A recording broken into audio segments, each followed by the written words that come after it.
요 의혹은 좀 새로 나온 의혹이에요. 그러면서도 많이 이야기가 되고 있는데, 요 부분은 이제 국회 국토위에 계시면서 우리 박상혁 의원님께서 아주 깊게 심도 있게 이렇게 파셨어요. 그래서 오늘 박상혁 의원님 모시고 한번 진행해 보도록 하겠습니다. 하나하나 좀 짚어가면서 보도록 하겠습니다. 2006년도에 ESIND라는 최은순 씨 가족회사가 이 땅을 매입했었는데, 이 ESIND 등기부 등본이 보시면 최은순 씨, 윤석열 장모가 20%, 윤석열 씨의 처형이죠. 그러니까 김건희 씨의 언니로 보이는 이분이 20%, 그다음에 윤석열 씨의 처남, 그러니까 김건희 씨의 오빠가 30%, 기타 이렇게 해서 주주 구성이 이렇게 되어 있는 ESIND가 이 땅을 매입을 했습니다. 그리고 여기 등기부 등본에도 보셨지만 김명신으로 지금 되어 있죠. 김명신이라는 김건희 씨가 개명 전 이름인데 여기 사내 이사로 등재가 되어 있습니다. 그래서 윤석열 씨 처가가 총 출동한 이 가족 회사가 ESIND가 이 땅을 2006년부터 구입해서 나중에 시행해서 분양 수입을 올리게 되었다는 것을 먼저 좀 경과로서 좀 말씀을 드리고요. 그러면 좀 자세히 짚어가면서 그간 10년에 무슨 일이 있었는지 좀 살펴보도록 하겠습니다. 일명 은순 투자 개발로 알려진 ESID가 은순 투자 개발이에요? 뭐 그렇게도 알려져 그렇게 있습니다. 알려졌어요? 예. 그렇게 알려진 ESIND가 현재는 대표이사가 김건희 씨의 오빠로 알려져 있습니다. 문제점 첫 번째는 농지법 위반 정황이 있습니다. 처음에 토지를 취득할 때 농지를 취득하면서, 농지는 근데 원래 농사를 질 사람만 가질 수 있잖아요. 예, 뭐 농지를 취득할 수 있는 사람들은 여러 요건을 가지고 있거든요. 근데 이 땅을 처음으로 구입할 때가 2006년도에 5필지를 이제 구입을 하는데요.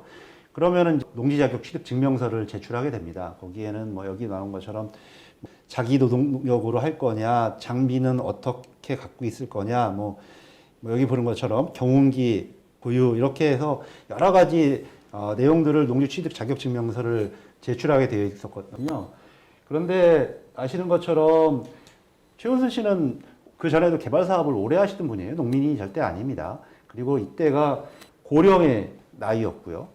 이제 경운기라든지 이런 것들을 구입해서 자기가 농지를 짓겠다 이렇게 했던 건데, 그리고 나서 여기 보면 자기 노동력, 고용도 아니고 자기 노동력 100%로 이 농사를 짓겠다. 그렇죠. 5필지를 이게 짓는다라는 것은 뭐 거의 불가능한 얘기죠. 그래서 이 농지 차격, 그런데도 불구하고 내가 뭐 할 수도 있겠죠. 그리고 이런 것들을 사서 뭐 내가 하겠다라고 해서 취득을 해서 했습니다. 그리고 근데 이번만 한 것이 아니라 그 이후에도 구입을 하게 됐는데, 그때도 농지 차격 취득 증명서를 냈는데, 그러면 이제 이건 2006년도고 그게 제가 알기로는 2010년인가 이렇게 두 번째 농지를 다 구입했는데, 그러면 이제 6년부터 지났으니까 농업을 했어야 되고 경운기도 샀어야 되고 이러지 않겠습니까? 그런 것들이 다 하나도 지켜지지 않았던 거죠. 그래서 기본적으로 이 사건은 농지법 위반 정황이 매우 농후하다. 그것이 법률적인 쟁점으로 하나 볼 수 있을 것 같고요. 세 번째 상황입니다. 네, 양평군에서 이제 이게 제가 자료를 요구해서 받은 건데, 원래 LH가 요 공지구 인근에 임대주택이라든지 아파트 사업을 하려고 했었었는데, 양평군 측에서 그 LH가 사업을 하려고 하는 땅에 민원인들과 각종 의혹이 많으니 아예 사업을 재검토해라. 그래서 적극적으로 양평군이 이런 공문도 발송하는 정도로 그런 정황을 만듭니다. 우리가 공급이 부족하다고 한다면 LH도 하고 뭐 여기도 했을 수는 있는데, LH 거는 적극적으로 재검토해 보라고 해놓고 갑자기 이렇게 농지법 위반 정황이 있는 이 가족회사가 시행하는 이 아파트 개발 사업은 진행을 시켰단 말이죠. 1년 3개월 만에 도시개발지역으로 지정을 하고 일사천리로 공사가 진행된 거죠. 핵심적인 문제는 여기 있습니다. 이제 공사를 진행했는데 이 고시가 처음 나온 거예요. 실시 계획 인가일로부터 2년 안에 마무리하라 이렇게 나왔던 건데, 그러면은 이게 2012년이니까 2014년에 마무리가 됐어야 되는 거죠. 그런데 1년 6개월이 지나도록 공사를 다 하지 못했어요. 당연히 공사를 마무리하지 못했으면 양평군에서는 어떻게 해야 되겠습니까? 이 조건을 못 지켰으니까 인가를 취소해야죠. 취소하든지 뭐 행정 감독을 해야 되겠지 예, 않겠습니까? 뭔가 불이익이나 페널티를 줘서 빨리 하게 하든지 아니면 뭐 취소하든지 해야 되겠죠. 그런 거죠. 그게 통상적인 절차인데 2016년도에 이렇게 변경 고시를 통해서 사후적으로 이것을 소급해서 인정을 해줘요. 1년 6개월이 지나서. 왜 이렇게 됐는지를 명확하게 밝히는 사람이 없습니다. 그런데 저희들이 생각하는 것은 뭐냐면 그럼 이 당시에 그 양평군을 책임지는 사람이 누구냐. 네. 그게 그 당시 양평군수가 그 현재의 국민의힘 의원으로 윤석열 후보를 돕고 적극적으로 핵심적인 위치에 일을 하고 있습니다. 그렇기 때문에 아까 말씀드렸던 것처럼 LH의 그런 사업의 어떤 적극적인 철회의 요청 그리고 이렇게 변경 고시를 적극적으로 만들어내는 데에는 그런 영향이 있지 않을까. 또한 당시에 윤석열 씨가 이 양평군을 관할하고 있는 여주지청장이었어요. 네. 그래서 저희들은 이런 정황들로 볼 때 굉장히 석연치 않다. 네. 좀 납득하기 어렵다. 왜 이렇게 윤석열 씨한테만 그 일가에게만 모두 우연히 이렇게 겹칠까? 이렇게 모든 것이 좋은 쪽으로만 가게 될까? 하는 부분에 있어서 의혹을 제기 안 하는 게 이상하겠죠? 손바닥에 왕자를 쓰고 다니셔서 그렇지. 그러신가? 다음으로 보게 되면 이제 이거 개발금 많이 얘기된 거죠. 많이 되고 있는 개발부담금 문제입니다.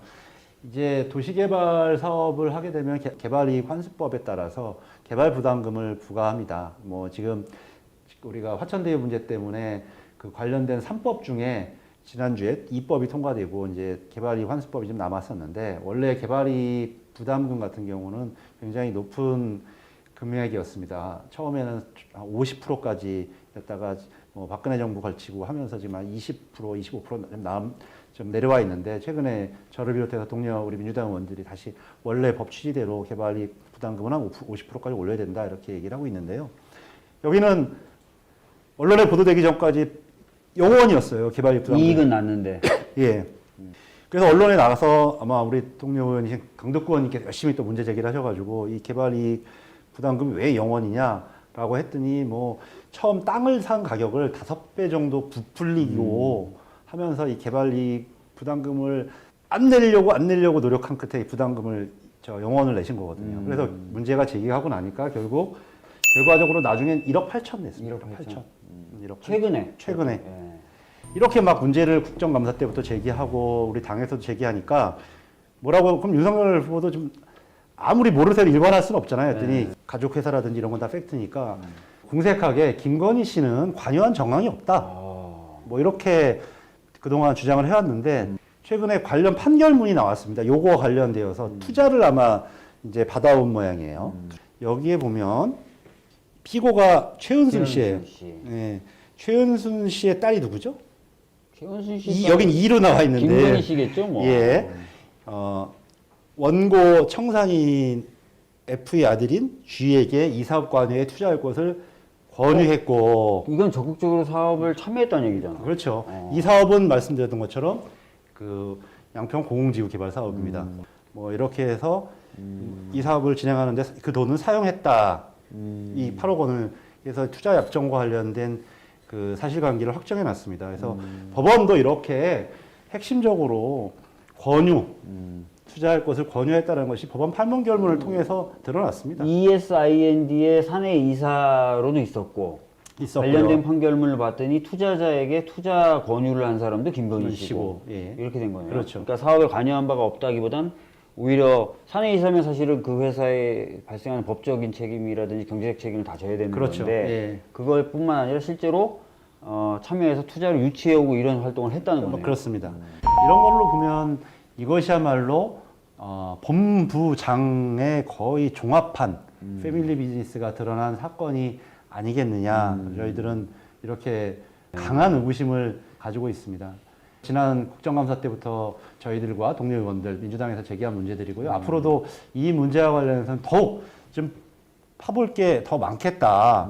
뭐 저희들은 생각을 좀 하고 있습니다. 이 사건으로 인해서 매출이 800억이었고 한 200억이 넘는 순수입을 올렸을 것으로 추정이 된다. 네. 네. 이렇게 좀 보고 말씀 올립니다. 뭐 언론 보도에도 나오고 우리 당 의원들이 문제 제기도 했는데 그 뒤로는 무슨 반응이 있었습니까? 그 뒤로는 아직 반응이 없습니다. 반응을 못 하겠죠, 사실. 사실은 못하죠.